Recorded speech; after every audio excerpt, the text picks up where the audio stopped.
prominent in our society. We see it every day in our media. We see newspaper headlines detailing the threats. We hear reporters discussing the violence, and we all know about the hate crimes directed toward minority groups all across the country. These events are all obvious consequences of racial stereotypes. As I researched these stereotypes and their conception, I realized that in order to truly understand how stereotypes begin and grow, I need to scale it down a little. I began to focus on racist behaviors that I noticed that are present in my own community. Microaggressions in schools. In my experience here at UCVTS, the community has always been very inclusive to people of all races, genders, sexual orientations, religions, and disabilities. And despite our welcoming family, I do sometimes notice some unintentional racism in conversations I've had with my peers, which I can understand. I myself have made some of these mistakes. Microaggressions are entirely unintentional, but they can and should be stopped. To avoid microaggressions, we need to understand the small but important difference between a stereotype and a generalization. Cultural generalizations are inevitable. Every group of people has its own unique values, traditions, and morals. Making conclusions about people based off of these morals, traditions, and values is only natural. In fact, recognizing patterns and seeing some common characteristics is crucial to communicating with these individuals. Their entire careers dedicated to bridging a gap through means like this. I myself use cultural generalizations every day to get to know new peers, and I'm sure that, intentionally or unintentionally, all of you use it as well. There's absolutely nothing wrong with associating a particular person with their culture's conventions, as long as this association is open to change. But when generalizations become inflexible and unchanged by new information, they can and will turn into stereotypes. A generalization becomes a stereotype when all of the people in a certain group are categorized as having the same characteristic, despite those who may not fit the perceived norm. They lead to prejudice and even discrimination, as opposed to the curiosity and understanding that generalization brings. You might be asking me now, how can you tell the difference between a generalization and a stereotype? It's a good question, and I'm hoping that I can help answer it. The obvious answer might be that generalizations are helpful and stereotypes are hurtful, but this is not always the case. Despite the usual connotation of the word, I believe that stereotypes can be either good or bad, positive or negative. For example, we've all heard the phrase, Asians are good at math. I hear it all the time here at UCVTS. And though it seems like a compliment, this statement often toes the line between a generalization and a stereotype. It is strongly rooted in racism that dates back to the 1800s, when Chinese immigrants were seen as an economic threat to white workers. This perceived threat led to massacres and innumerable hate crimes against Asian communities across the United States. It is a common misconception that dehumanization can only refer to low intelligence. But portraying an entire race as nothing more than a calculating machine is still not okay.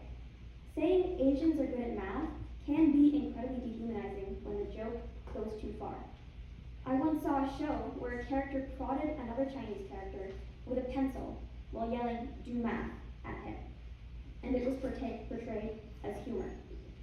This kind of hurtful joke is present in countless shows, movies, and books, and it is consumed by adults, teens, and young children.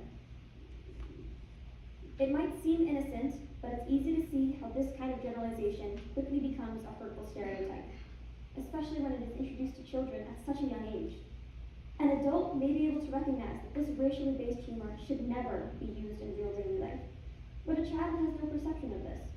We learn from what we see, and if this is what we see, we'll begin to think that it is okay. This learned behavior paves the way for unintentional bias, which leads to microaggressions, which can, in some severe cases, lead to the acts of racism that we see on the news every day. I want to make something clear. Microaggressions don't make you a bad person. They just mean that we need to recognize unintentional racism and learn to overcome it. My goal here is only to shed light on the internal bias present in all of us. Racial stereotypes are introduced to us at such a young age, and they can be incredibly difficult to overcome. That's why it is so important to approach microaggressions with an open mind. I myself have attempted to do this when I get questions like, "So where are you from?" And when I respond with the US, the person will say, no, before that. Sometimes I'll get the question, or the statement, oh, you're Indian? That's so cool. My friend is Indian too. You guys would get along so well.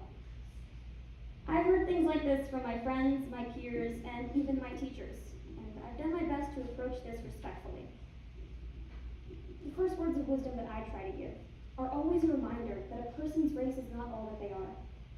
Culture is a big part of us, yes, but it does not define us. And that is the difference between a generalization and a stereotype. Generalizations give us a stepping stone, a way to begin learning about someone. Stereotyping confines an individual to preconceived notions. They don't allow for individuality. And that is the key here. That is the answer to avoid microaggressions. Individuality. We are all individuals outside of our cultures and traditions, and many times we defy the expectations of others. We don't always fit into the norms of our culture, and that's completely okay. An Asian who's bad at math is just as much of an Asian as one who's good at it. My skin is darker, and I celebrate different holidays, and I'm still just as American. The most important step to eliminating stereotypes is starting early.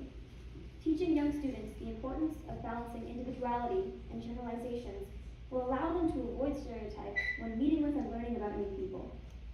Correcting unintentional racism earlier will help future workers and leaders collaborate without the hindrance of bias. Discrimination is very prominent in our society. We see it every day in our media. We see newspaper headlines detailing the threats. We hear reporters discussing the violence. And we all know about the hate crimes directed towards minority groups all across the country. These events are all obvious consequences of racial stereotypes. But by starting early, these stereotypes can be overcome, and we can start creating a brighter and more equal world for all of us. Thank you.